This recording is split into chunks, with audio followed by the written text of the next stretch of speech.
नमस्कार मित्रांनो, अशाच नवनवीन व्हिडिओंसाठी आमचं चॅनल सबस्क्राईब करा, लाईक करा आणि इतर सर्वांशी शेअर करा. नमस्कार, मी पंजाब डक हवामान अभ्यासक मुक्काम पोस्ट गुळी धामणगाव तालुका सेलू जिल्हा परभणी. आज आहे 16 सप्टेंबर 2024.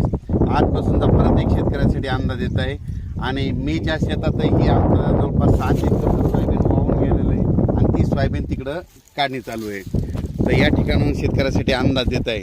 तर ह्या शेतामधून काय झालं, पाणी गेल्याच्या नंतर काय झालं, संपूर्ण नुकसान झालं. तर एवढाली झाडंसुद्धा वावो ह्या शेतामध्ये आलते आणि त्या शेतात आता सोयाबीन काढणं चालू. कशामुळे काढणं चालू आहे तर परत सांगतो की शेतकऱ्याला की राज्यामध्ये तुम्ही काय करा, 21 तारखेपर्यंत तुम्ही तुमचं सोयाबीन काढून घ्या. कारण की राज्यामध्ये 21 तारखे ते जवळपास 2 ऑक्टोबरपर्यंत मुसळधार पाऊस पडणार आहे.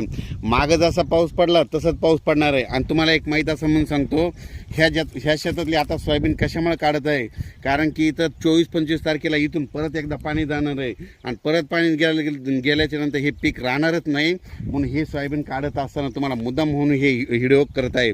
म्हणून तुम्ही देखील काय करा, 21 सप्टेंबरपर्यंत तुम्ही काय करा, तुम्ही तुमची सोयाबीन काढून वळे लावून ठेवा. कारण की राज्यामध्ये 21 सप्टेंबर ते 2 ऑक्टोबरच्या दरम्यान 10 दिवसामध्ये खूप पाऊस पडणार आहे, मुसळधार पडणार आहे, ओढे नाले वाहणारा पडणार आहे, नदीला देखील पाणी येणार आहे, वड्याला देखील पाणी येणार आहे, काही ठिकाणी पुलावून देखील पाणी जाणार आहे. म्हणून हा अंदाज लक्षात येतात. पण राज्यात एकंदरीत परिस्थिती बघायचं झालं तर 21 तारखेला तो पाऊस पूर्व विदर्भाकडे येणार आहे, तिथून लगेच ते पश्चिमी विदर्भ, त्याच्यानंतर मराठवाड्याकडे येणार आहे. मराठवाड्याकडून परत तो पाऊस, तुम्हाला एक सांगू इच्छितो की तो पाऊस लगेच पुन्हा इकडं पश्चिम महाराष्ट्राकडे जाणार आहे, त्याच्यानंतर उत्तर महाराष्ट्राकडे जाणार आहे.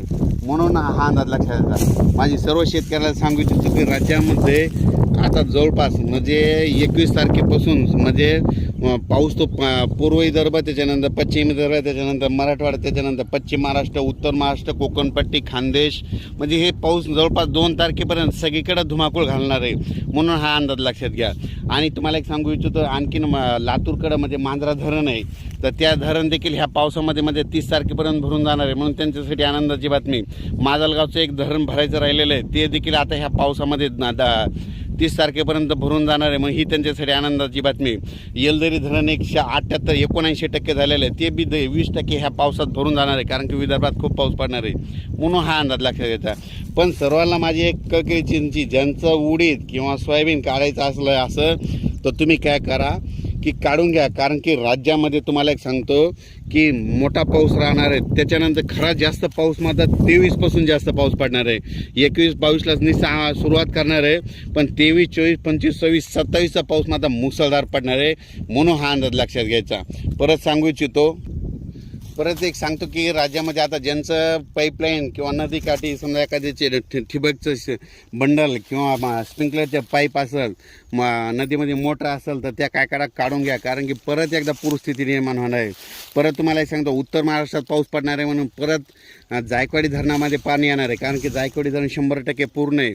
मग तिकडं पाऊस पडल्यामुळे त्या नद्याला पूर येईल, त्याचं पाणी पुन्हा सोडावं लागतं, त्याच्यामुळं हे मग गोदावरी नदीला पूर येणार आणि तुमचे पाईपलाईन असेल, मोटर असेल, ते वाहून जातील. म्हणून तुम्ही हे देखील काढून घ्यावे. परत एक माझी तुम्हाला सांगतो, हे माझ्या शेतामधलं सगळं जवळपास 7 एकरचं सोयाबीन वाहून गेलेलं आहे. ही आता काढणी चालू आहे. कारण की इथं 23, 24, 25, 26 तारखेला इथून परत पाणी जाणार आहे आणि ते पाणी गेल्याच्या नंतर परत तुम्हाला इथूनच व्हिडिओ टाकणार आहे. म्हणून हे एक तुम्हाला या अंदाजामध्ये सांगणार आहे. म्हणून हे मी स्वतःच्या शेतातलं देखील सोयाबीन थोडं हिरवं देखील असताना, म्हणजे थोडं हिरवं असताना देखील काढून गेलो. म्हणून तुम्ही काय करा, तुम्ही तुमचं सोयाबीन आलेलं असलं तरच काढा, नसता म्हणजे त्याची जास्त रिक्स घेऊ नका. हे कारण कशामुळे काढायला, कारण की तो आमचा नाला फुटलेला आणि ते परत आता पावसाळ्यात बुजवणं होत नाही, त्याच्यामुळे हे आमचं तसं सोयाबीन काढून गेलो. म्हणून परत शेतकऱ्याला विनंती आहे, ज्यांचं सोयाबीन असेल 21 तारखेपर्यंत तुम्ही तुमची काळजी घ्या. आणि या पावसामध्ये विजेचं प्रमाण जास्त असल्यामुळं तुम्ही झाडाखाली थांबू नका. त्याच्यानंतर पूर्वकल्पना म्हणून हा परत एक मेसेज देत आहे. त्याच्यामुळे तुम्ही काय करा, तुमच्या सोयाबीन असेल तर त्याची काळजी घ्या. म्हणून हे देखील तुम्हाला सांगतो. राज्यामध्ये अचानक वातावरणात बदल झाला तर लगेच एक मेसेज दिला जाईल.